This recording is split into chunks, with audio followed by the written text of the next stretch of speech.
বারে বারে করো রে মন,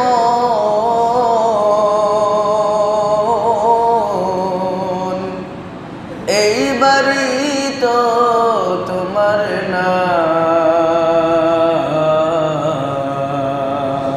কথা সত্য কিনা বলেন না, কথা সত্য কিনা?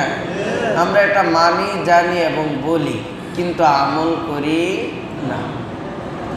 যদি আমি এটা আমল করতাম যে আমি যে বাড়ি বাড়ি করছি এই বাড়িটা আমার না, যদি আমি এটা আমল করতাম যে আমি যে ঘর ঘর করছি, আমি দালান কোঠা তৈরি করছি, সকল কিছুই করছি, এগুলো আমার না, যদি এটা আমি আমলই করতাম, তাহলে নামাজের সময় আমি কাজের মধ্যে আটকে থাকতাম না। কি বলেন, ঠিক কিনা? নামাজের সময় আমরা কাজের মধ্যে আটকে থাকতাম না। নামাজ